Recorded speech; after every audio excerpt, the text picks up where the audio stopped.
Ever wondered what happens when three incredible stories collide in one video? Stay tuned to find out. First, uncover the chilling details of the David and Dawn Viens case, where a chef's dark secret comes to light. Then, delve into the mysterious disappearance of Ayres Sasaki, a case that left investigators baffled. Finally, witness the incredible survival story of Elizabeth Smart, the girl who was held captive and fought her way back to freedom. Stay tuned for a roller coaster of emotions and twists you won't believe. Discover the terrifying circumstances of the David and Dawn Viens case, where the terrible secret of a chef is exposed. The case of David and Dawn Viens is a horrible story of love, fraud, and a terrible murder that gripped the public and had a long-lasting effect on the Lomita, California community. During the personal conflict, substance misuse, and a sad conclusion that begs issues with mental health, relationships, and the essence of evil, this story takes place. Midway through the 1990s, they crossed paths while Dawn Viens was employed in the restaurant business. David was a chef with a criminal record who was married once and had 3 kids. After having her problems with drugs and alcohol, Dawn fell in love with David right away, and the two were married in 1997. Together, the couple established several restaurants, including the Time Contemporary Cafe in Lomita, California, in 2009. Despite giving off the impression of being a normal couple, they were deeply troubled by conflict and substance misuse. Friends described them as strong drinkers whose way of living frequently resulted in disputes. However, they could put on a front of life as usual, cooperating at their business and leading what appeared to be a fairly regular life. Dawn was last seen on October 18, 2009, following a contentious disagreement with David. When they heard from her friends and relatives, they became more worried. Dana Papin, Dawn's sister, reported her missing. At first, David thought Dawn was leaving him so she could go do drugs with pals. But as time went on, rumors that David was involved started to circulate. Investigators discovered contradictions in David's account.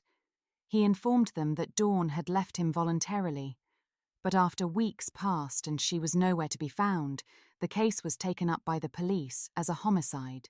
David started acting suspiciously more and more, especially after Dawn vanished and he started dating a waitress from his restaurant. Upon conducting further investigation, the detectives found that David had a violent and drug-abusing past. Witnesses said they saw him get rid of Dawn's stuff, and the manager of a motorcycle store remembered talking to Dawn and hearing her worries about her relationship with David. Following months of research, David eventually admitted to his daughter Jacqueline in February 2011 that he had unintentionally killed Dawn during a fight. He said he had left her on the floor, bound her with duct tape, and discovered her dead the following morning. In a stunning turn of events, David revealed that he had cooked Dawn's corpse to get rid of the evidence. This confession appalled both the public and the detectives.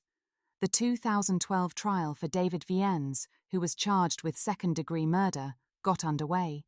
Evidence of David's dishonest actions, his conflicting remarks, and the graphic specifics of his confession were all provided by the defense. The defense said that David acted out of emotion and ought to be charged with a less serious offense, but they insisted that his acts showed malice and premeditation.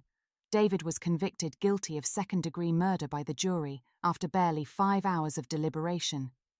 He received a prison term ranging from 15 years to life. David's manner was uncomfortable throughout the trial. He frequently showed a lack of regret and gave the impression that his well-being was more important to him than the death of his wife.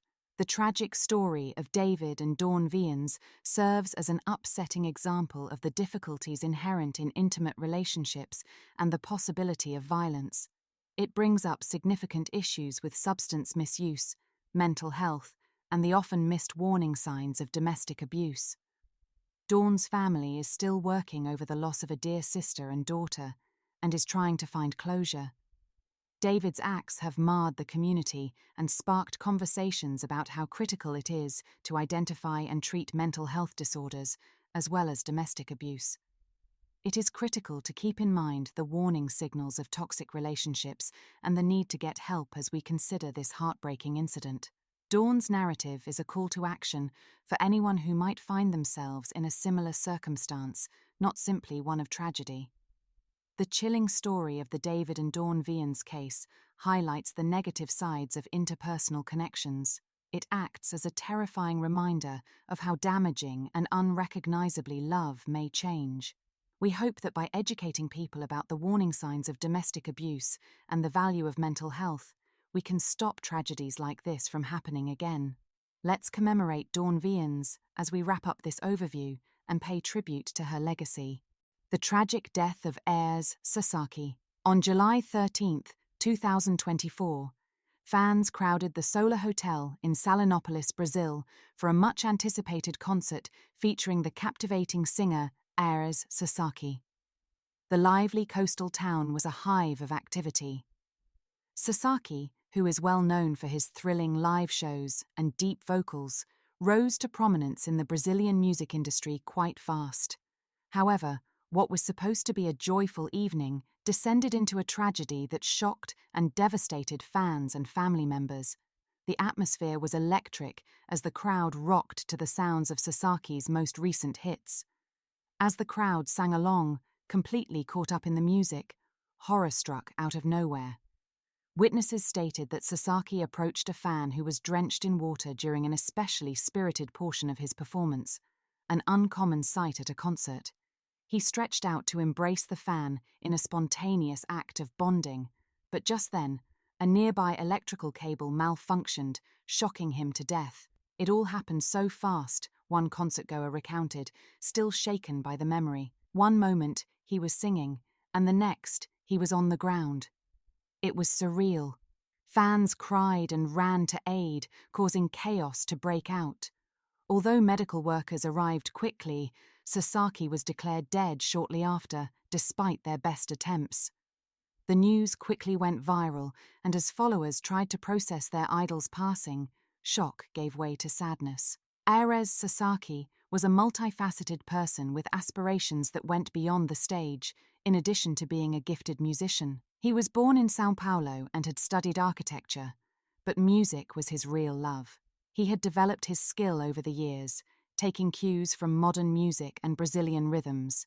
His compositions, which included themes of love, grief, and resiliency, struck a chord with listeners. He had a rare gift, said his longtime friend and bandmate Lucas. Every time he performed, he poured his heart into it. He made you feel alive.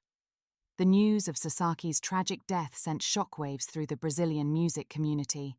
Social media exploded with tributes from fans, fellow artists, and celebrities, all expressing their shock and sorrow.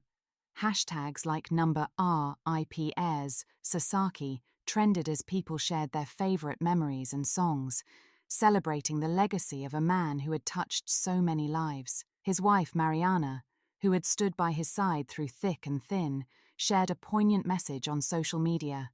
Ayres was my everything. He lived for music and loved his fans. I can't believe he's gone.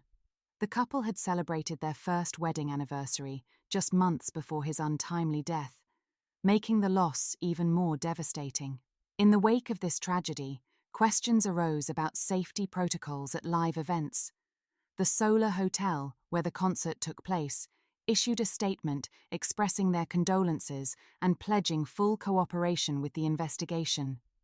We are heartbroken over this incident and are committed to ensuring the safety of all performers and attendees in the future, the statement read. This tragic event serves as a stark reminder of the inherent risks that come with live performances. As fans and artists alike call for improved safety measures, the hope is that no one else will have to endure the pain of losing a loved one in such a preventable manner. As the community mourns the loss of Ayres Sasaki, his music will continue to live on. His powerful voice, infectious energy, and heartfelt lyrics have left an indelible mark on the hearts of many. Fans are rallying together to honor his memory by organizing tribute concerts and fundraising efforts to support music education for underprivileged youth, a cause close to Sasaki's heart. He always believed in giving back, said Lucas. This is how we can keep his spirit alive. The tragic death of Ayres Sasaki is a poignant reminder of the fragility of life and the impact one person can have on so many. As we reflect on his legacy, let us celebrate the joy he brought through his music, while advocating for the safety of all artists who share their gifts with the world. In the words of Sasaki himself, music is a universal language that connects us all. Let's keep the conversation going, and let's keep the music alive. As the world continues to grieve, we are reminded that while Ayres may be gone, his voice will echo in our hearts forever. Of course, this is an abridged version of Elizabeth Smart's story, A Pattern, which includes further information regarding her kidnapping, detention, rescue, and post-ordeal life. The kidnapping of Elizabeth Smart. On the night of June 5, 2002, 14-year-old Elizabeth Smart was just like any other teenager, full of dreams, hopes, and aspirations. Little did she know that her life was about to take a terrifying turn. In a matter of moments, Elizabeth was ripped from her bed and thrust into a nightmare that would last for 9 harrowing months. The man who took her was Brian David Mitchell, a self-proclaimed prophet with a twisted belief system. He dragged Elizabeth into the nearby foothills, where he had set up a makeshift camp. Mitchell, along with his wife, Wanda Barzee, would hold Elizabeth captive, subjecting her to unimaginable horrors. He claimed to be a prophet of God, justifying his actions with delusions of religious righteousness. For the next 9 months, Elizabeth endured a life of torment. She was forced to wear a disguise, taught to respond to the name Alyssa, and was subjected to physical and sexual abuse. Mitchell kept Elizabeth chained to a tree, often moving her from place to place to avoid detection. He manipulated her with threats and fear, making her believe that she would never see her family again. In a cruel twist, he forced her to watch graphic videos, attempting to desensitize her to his abuse. Elizabeth clung to memories of her family, using them as a lifeline to survive. Back at home, Elizabeth's family was devastated. The Smart family launched a massive search effort, distributing flyers and appearing on national television, pleading for their daughter's safe return. Ed Smart, we will not stop looking for Elizabeth. We believe she is still alive. The community rallied around the Smart family, their love and support shining a light in the darkness of despair. Then, on March 12, 2003, the unimaginable happened. Elizabeth was spotted on a street in Sandy, Utah, just 18 miles from her home. A police officer recognized Mitchell from a wanted poster and approached them. "Police officer! What's going on here? Who is this girl?" "Elizabeth. I'm Elizabeth Smart. I've been kidnapped." At that moment, Elizabeth's nightmare came to an end. She was finally free, but the healing journey was just beginning. The aftermath. A family reunited. Elizabeth returned home to a family that had never given up hope. The joy of reunion was bittersweet, as the scars of her captivity would take time to heal. "Elizabeth, I want to thank everyone who helped search for me. I'm home now, and I'm safe." The trial and justice. In the months that followed, Elizabeth's strength became evident as she bravely testified against her captors. Mitchell was charged with kidnapping and sexual assault, while Barzee faced charges for her role in the crime. In 2010, Mitchell was found guilty and sentenced to life in prison without the possibility of parole. Barzee was also convicted and received a lengthy sentence. Today, Elizabeth Smart is a beacon of hope and resilience. She has transformed her pain into purpose, becoming a passionate advocate for missing children and victims of sexual assault. "Elizabeth, I want to use my voice to help others who have suffered. We must work together to prevent these tragedies." Elizabeth Smart's story is one of survival against all odds. It reminds us of the strength of the human spirit and the importance of community support. Her journey from victim to advocate inspires countless others to find their voice and seek justice. Drop your thoughts in a comment and don't forget to subscribe.